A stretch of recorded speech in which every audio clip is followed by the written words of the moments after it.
In the previous lesson, we saw how we can create some emissive material effect and also other types of effects in Substance Painter, like cyberpunk effects on a character design and also apparel design.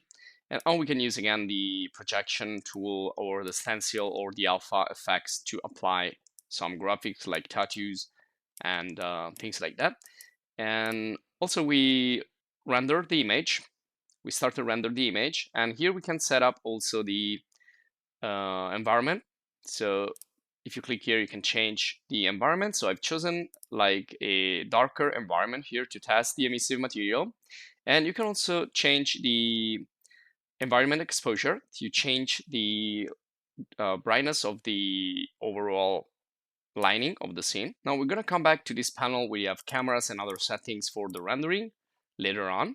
But here on the right side, we can also check the texture set list and the shader. Now the shader, it's pretty important. This is what defines what you're using. So right now it's called main shader. So first thing I can do is change the name. So I can call this JBD shader, for example. And then here you have the MDL parameters. So basically you have some settings. For example, you can increase the emissive intensity. So this is gonna increase those light effect. You can see the light effect here between the legs, and it's getting, you see, pretty visible in there.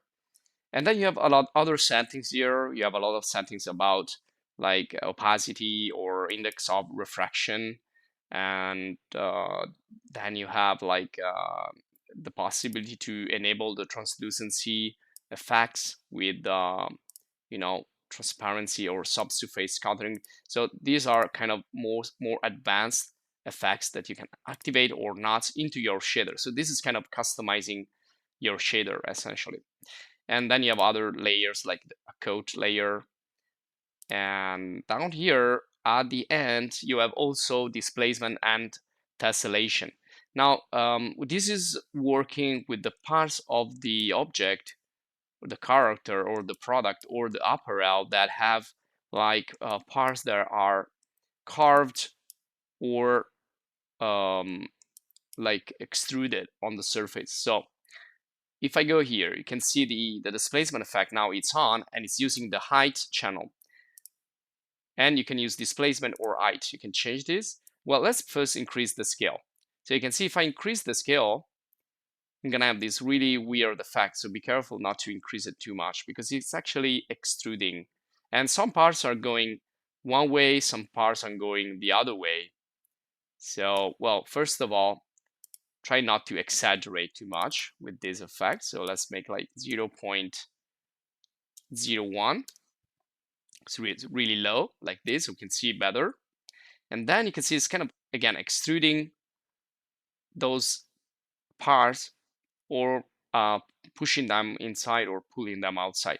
And you can change the tessellation. Tessellation will increase the number of polygons for the displacement, essentially. So if the more I increase this, the more quality I will have of that effect, but also going to take more time. It's going to be heavier to render. So you can see now it's kind of getting stuck.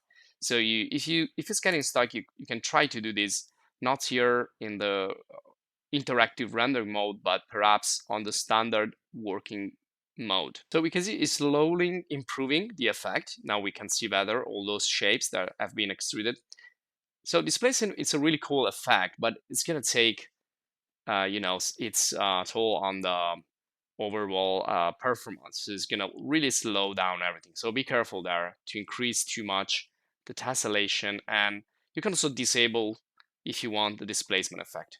There you go. So it's kind of moving really slow. So perhaps you want to test it first here in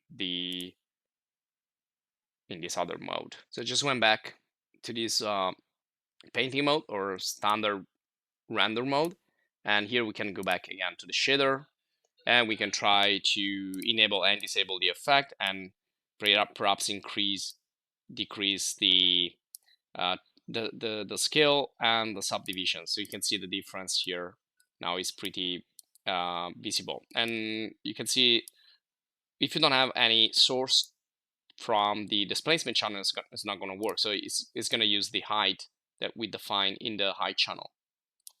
And so that's another option you have. You can also disable it. You can also restore the defaults. And so this is about the shader here. And once you create the shader, that shader is going to go on your various objects that you have in the scene. And I'm just going to deactivate the final layer. And you can change the resolution of each of these texture sets. And for each of these, then you have layers, and you have texture sets settings, and you can create more maps, which you're going to do later. And we already saw we can create more layers. We saw also how we can use the projector to project a face, a real face, and then we can fix that perhaps with some painting. And we use to project tattoos. And this is a decal. So this is right now a decal that we applied in the previous video. Now let's fix this also a little bit. You can see it's kind of fading out in there. So it's probably too big, and also we can decide that depth. So if we go down here in the properties, we have some more properties we can explore on this type of projection, which is warp projection. And let's go down here. So first of all, we have the shape crop, so we can change this. So we can crop the projection to shape, or we can extend outside this.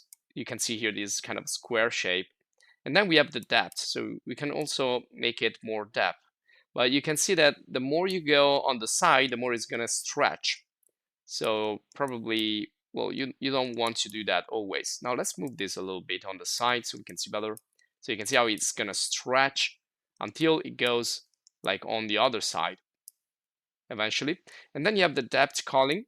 So this could be more hard or less hard. So if you want the total effect, you can make this fully hard with one. Otherwise, you can like fade it, and it's probably gonna look better.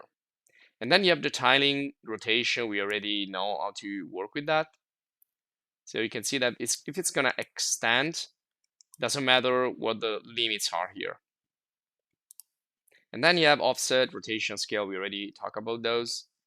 And let's see, if we go down here, you have other possibility with the channels.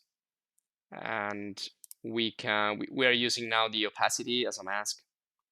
Otherwise, we can choose another channel. And let's go down. And we can also apply an outline. So this is gonna work like a decal. So you can make it look like a decal or like a tattoo. Now, if you want more a tattoo effect, let's go here. You probably, well, you want to push the roughness up. You don't want to use metallic for tattoos. You can work a little bit with the height, just a little, to give a little height level to that. And then let's see here. Let's go all the way down. And then you can play also with luminosity. So you can make it darker, or it's kind of working with color correction. You can increase the contrast for tattoos. You can also change colors. You can play with the hue. So you can find a lot of different colors that you can use. And saturation if you want like black and white effect, or you want to increase the color effect. Now also you may want to change the, well, you have other stuff here you can check. You also want to change the blending mode.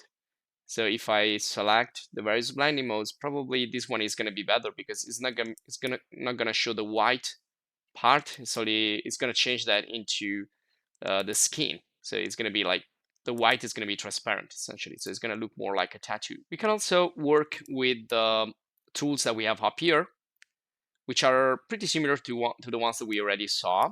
So for example, you have the possibility to mirror this, flip this, or you have, let's start from the beginning. So first of all, you want to actually see the manipulator or not. Probably yes.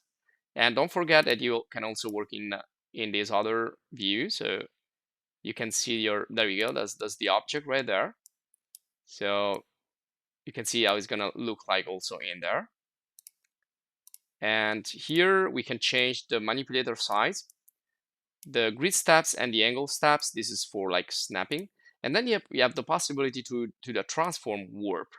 Now to do that, we need to work with the vertices. So if I click here in the vertices, I can start to push those vertices around